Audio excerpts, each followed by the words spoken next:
And I'm really pleased to welcome Omar, Editor-in-Chief of The Media Leader, on stage with his guest, Faz Aftab. So please put your hands together and welcome them up. Thanks. Do you have a preference? You go. Okay. Go.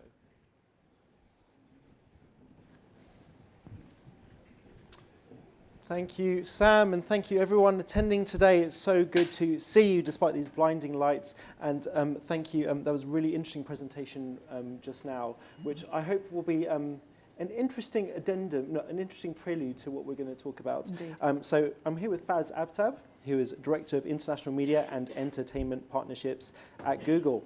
And we're here to talk about Google TV. Indeed. AI, content partnerships, and emerging opportunities. That sounds like a lot for 20 minutes, but we'll do our best.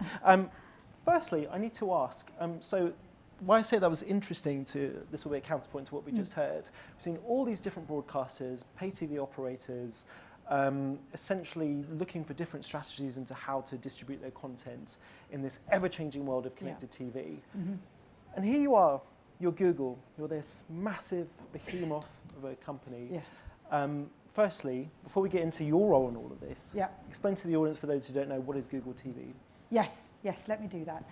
Hello, I'm conscious I'm like one of the later people to speak, so it's probably me and like maybe two others and drinks, so I'll try and make this very engaging. And before I explain Google TV, let me just explain a bit about my background as well, because I think it's very pertinent to the framing of what I will say. So I worked for a broadcaster. I worked for ITV and effectively ran their streaming proposition from a distribution perspective. So I know what it's like to be a broadcaster when you are seeing change. And now I'm at Google and I'm looking at media and entertainment across EMEA and APAC, so I get a good vantage point. And so where does Google TV fit into all of this? So let me explain what Google TV is, because we're quite good at giving lots of names to lots of things beginning with G and not explaining it that clearly. So let me explain what Google TV is. Google TV is a content-forward operating system that sits on a TV platform. And when Google TV was being designed, we worked with the search team and the research organization to say, there is going to be a lot of content available on our TV platform. How do we make sure that consumers can get to the content that they seek on that platform in the most effective way? And so effectively think of it as a content rendering engine that sits on a TV. So a lot of the discussions that we're having now on AI and ML was there right from the beginning of how do we ensure that we can get the array of content, whether it's linear channels or SVODs or BVODs or any other VOD service that comes along, and make that really easy and seamless for the consumer to find. Because the one thing we're very good at is organizing information and making it accessible. So that was the thing that we built. That became Google TV. And what's great about Google TV is it can sit on other people's hardware. So we have relationships with 7 out of the top 10 top OEMs. We have around 200 pay TV relationships. So it sits on third-party hardware.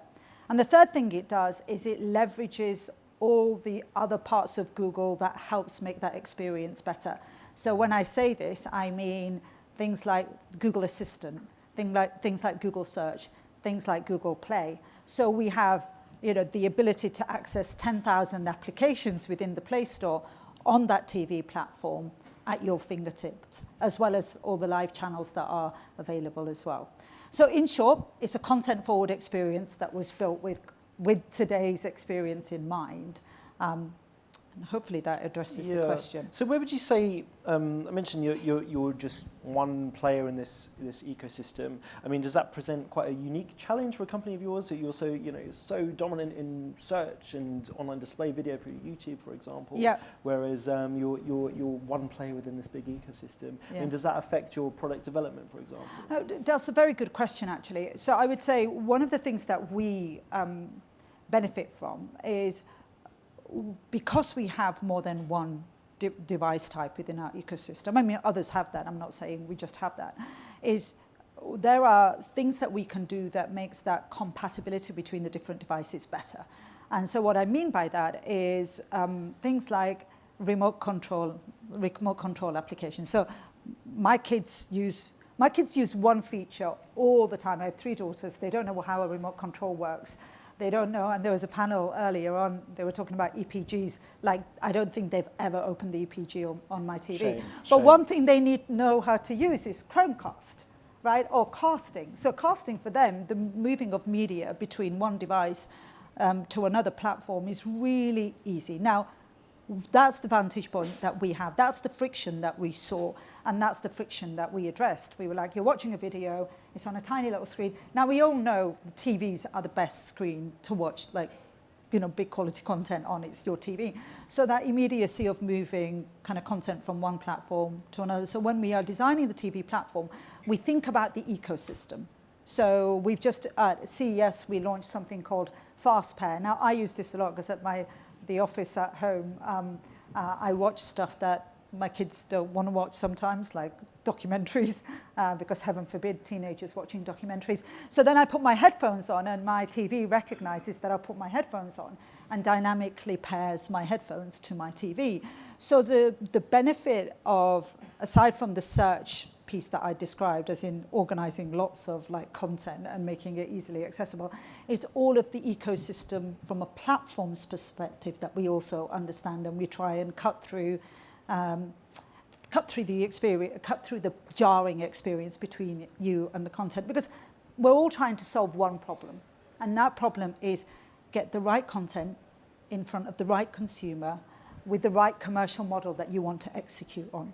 And if you can get those 3 C's aligned, that's what good looks like. It's not easy because the world's becoming a lot more complicated, but that's what we ultimately try and do. Is Omar can sit in front of his TV when he's not had much sleep because his kid's ill, and he's like, I just want to watch that thing. Is how do we allow Omar to get to that piece of content?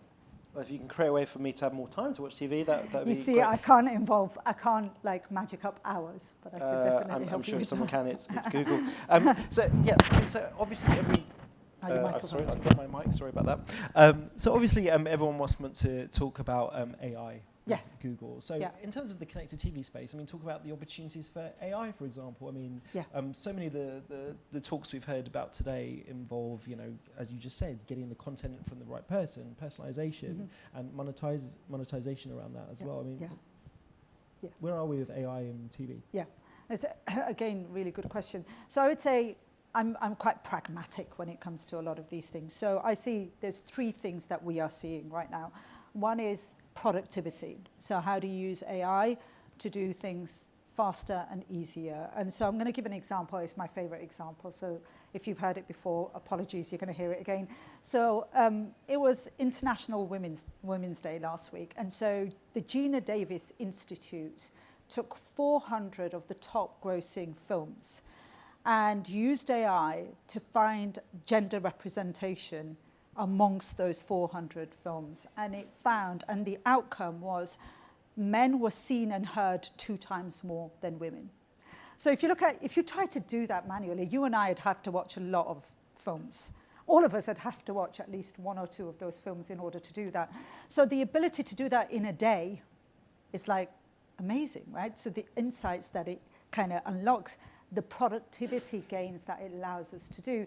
And so we've all grown up with probably a lot of different systems within kind of either a studio's business or a broadcast business, and we're evolving to a streaming business. And we have technology silos across our business with really valuable data that sat in that. And altogether, we try and say that's our supply chain. But our supply chain is slightly broken, and it's broken from the perspective because it was built for a different purpose. And what we want is that entire supply chain to sit together and talk to one another, because that's what good looks like from a productivity perspective. And there was a really good point made by Jack earlier as well. It's not just productivity, it's profitability. There's a real focus on profitability. And so if there are efficiencies that you can drive using AI through supply chain, which we see a lot, this is the Google Cloud team does this all the time, where they look and they say, okay, these are the things, these are the areas where we think you can be more efficient. That's one area where AI is really helpful. The second area is there are lots of different audiences that all of us want to access, and that aren't normally coming to our platforms for services. And so the question is, how do you, yet you have the content within your services to attract those. The thing that, again, is really hard to do is put the right merchandising in place that ensures that that audience type that you want to attract for that content, you build the right metadata around it, so the right synopsis and the right image, and maybe even the right sizzle reel. So Fox Sports, for instance, worked with Google Cloud, and we took kind of petabytes of data and millions of video, including from their archive, and effectively turned it into something that they could then use to put sizzle reels together. And they practiced with loads of different things for that specific purposes. How do we get different types of audiences clicking through to a sizzle reel to go and watch a specific content? If that could be automated for you, imagine form factor, large screen, big screen, mobile, TV, whatever the form factor is, you could design the right kind of sizzle that allowed that specific audience to come in and watch that content. And in a world where we're all competing for eyeballs, that is so essential to get right. So it's not just personalization, it's user acquisition and all the merchandising you need to in order to attract those users. And then the third is monetization. And monetization, for me, monetization is a really interesting topic now. And it's because it's money, it's interesting. Like, I love money, right? And so monetization is always an interesting topic. But I think the interesting thing is the bringing together the different types of monetization and the hybrid nature of that. So, using AVOD very cleverly in order to, get your top of the funnel to be as big as possible. What does cleverly be? Like, so if you had a subscription VOD service and you were like, I'm really struggling with user acquisition and I'm kind of growing, but, single digit, or I'm not growing at all. The temptation would be, could I introduce an ad tier into my product? Because it's a free tier, right? And we all like free. So if I introduce a free tier in my application, could I make my top of the funnel bigger? Could I attract more people into my application? And then could I convert more of them to a subscription service?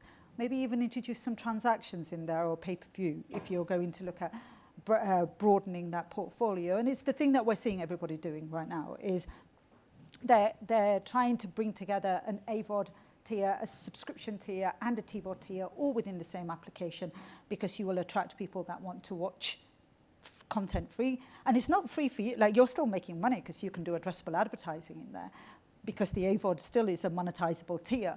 But you could also then, it creates a really good funnel for your SVOD and your TVOD. And if you then really start using AI to understand your funnel really well and know where the drop-off points are and how to optimize that, then you can become really good at subscriber management. And I think that's a big change for a lot of broadcasters who've moved into streaming, because you are now managing subscriptions at a level that a lot of them are not built for, right? And there's, lifetime value and churn, and where in the funnel am I losing people, and what do I need to do within that funnel in order to retain that individual? And so that's really where the focus is for monetization, is how do you get different types of revenue streams for your business, and how do you ensure that you know your customer journey really, really well, where the drop-off points are, how to maximize and optimize lifetime value, how to deal with churn mechanisms depending on where people are dropping out. And that's the new narrative of kind of D2C and streaming, and where broadcasters were and where they are today. Yeah.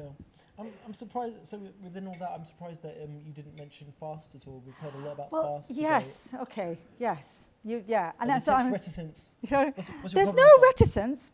FAST is really good in the US, and it's doing really well in the US. And we have something called really good linear free-to-air channels in the rest of the world. What I am seeing is that people are moving to viewing those channels on IP, right? So there's a big shift on broadcast, delivered one-to-many linear channel distribution to IP. Now, IP, a form of IP channel distribution, is fast, and so you can create channels. And the reason, I'm not reticent, I'm just saying it's not as big because we're not solving the pay TV problem that existed in the US. In some of our other geographies, we have great free-to-air channels, and everybody watches them. Now, those free-to-air channels are being consumed by like my kids over IP within an application, and that needs to be addressed, as in they need to bubble up and they need to be available at a platform level. And if that is in a form of FAST, then great. What I like about IP channel delivery is the amount of flexibility it gives you around addressable advertising. That's what's really interesting about the move from, broadcasting linear channels to delivering that over IP is, flexibility in the commercial model, personalisation, putting an ad in, putting a trailer in the middle that's totally, bang on right up Omar Street. That's what's really interesting. So yes, FAST is another version of it. It's another way of monetizing your content. But for me, the interesting point to make here is really the evolution of what live is. That's interesting. So, live is still really healthy and really important for lots of audience types. But live is event television and sports and things like that. And that delivered over IP gives you lots of flexibility to do different things with it from a monetization perspective and from a personalization perspective. So that's what I see. And, my purview is EMEA and APAC, and I can say consistently across those territories, this is what you hear more than, FAST is something that we're all a bit nervous about not doing something about it, so we all feel like we have to do something about it, and that's the right thing to do. But do I think it's going to become a massive revenue stream? Possibly, but right now, your investment should be where you think you can make the most returns. And some of those things may be what I've just described earlier than necessarily FAST. Yeah. It's just interesting to hear you say that, because Google, you've built such a massive business based on free products in exchange for the data you collect and the advertising services you provide. And FAST it's a good point. And FAST in the US is really good, right? So we launched FAST in the US, and it's working really well, and it addresses the cord cutting that we're seeing in the US. And so, free ad-supported television is really good. Delivery of linear channels over IP and actually being creative around how you monetize that is really good. Do I think it's going to be as big in some of the territories? Maybe. But right now we're not seeing it. And so again, going back to pragmatic, and you look at your business and you look at where your revenue streams are coming from, optimizing distribution on an existing platform might give you a bigger return on that investment. Yeah. Well, let's delve into that a little bit more. We've only got a couple of minutes left, but I wanted to ask you, how is Google positioned to assist content owners in adapting to changing viewer preferences with all the audience fragmentation that everyone knows about? Yeah. I mean, 3 top tips. How do you? 3 top tips. Oh, okay. 1 top tip. No, I can do 3. So we work very closely. So my job and my team's job is to make our content partners really successful on our platforms. And we do that by firstly looking at how you're distributed today, right? And where are your platforms for distribution? Typically the ones that we're distributed on, so you'll have a better visibility outside of Google where you're distributed. So you look at what your distribution portfolio is.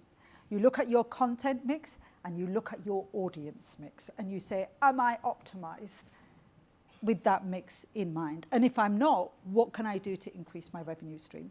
You have to then look at lifetime value and churn. Because the most important thing, I go back to those 3 points, is profitability is really key.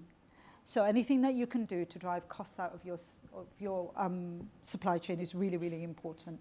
2, making sure that the commercial model that you have in your services is optimized. When I say optimized, is could you do more? Is there another revenue stream you could potentially unlock within that service? And 3, come and talk to us. Because typically, we can work with you. We have growth plans, and there's a way of kind of optimizing your app and your service. I think the thing is to try things and pilot things and learn from those pilots. Don't be afraid of experimentation. I remembered when in 2014, and this takes me back, in 2014, I launched the payment tier within ITV services. And it was frowned upon at the time, right? Because we were an ad broadcaster and we were saying, you can remove all your ads and we'll charge you for it.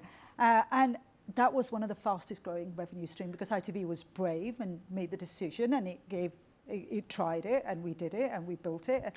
And back in 2014, nobody was really doing it, but it diversified the revenue stream. So don't be afraid to try things and use the data to guide your decision making. And just finally, I mean, that's an interesting point you raise, and marries with something else you said before about, you mentioned broadcasters, operators who had launched advertising supported tiers, and you specifically said they're free. And I honestly bumped on that because, well, in a lot of cases they're not free. Like Netflix isn't free, Disney Plus isn't free, because they want your credit card information, and they still want to keep that subscription revenue going. And again, it's a counterpoint to what Google has done this whole time: free services, ad supported. And you just mentioned ITV, again, ITV Hub, as I assume it was at the time, launching a ad-free version. ITV and other free broadcasters have a problem where you can log into their accounts and you don't have to give your credit card information. Not only is it money, but it's also a hugely useful form of data. And is that what's holding back a lot of operators, do you think, when it's not so much the revenue, but it's the quality of the data by not making people pony up with a credit card? Yeah, that's a very good question, actually. And briefly, because we are over oh time, my gosh, 59 seconds. They actually have a countdown clock here. It's a very good question. So when I say free, it's not free, it's monetized. It's monetized, it's ad monetized. And I think ultimately your model, and everybody's different, right? So this is where I can't make a kind of sweeping kind of statement where, you know, everybody's going to work. It's your model for that specific targeted advertising that you're going to serve in that has to be based on the data that you either have or you need to collect. And so that's an analysis as an organization you're going to need to do of, like, how do I make this ad tier within my product the best ad tier that it could be, and how do I optimize that for my revenues? And maybe that is a fast channel, right? Who knows, right? If you have really great, I don't know, Formula One content and everybody's coming in for Formula One, then do a fast channel within your application and think about the data points that you need in order to make that as profitable as possible. Okay, thank you so much for listening, and thank you, Faz Aftab from Google. Thank you, Omar.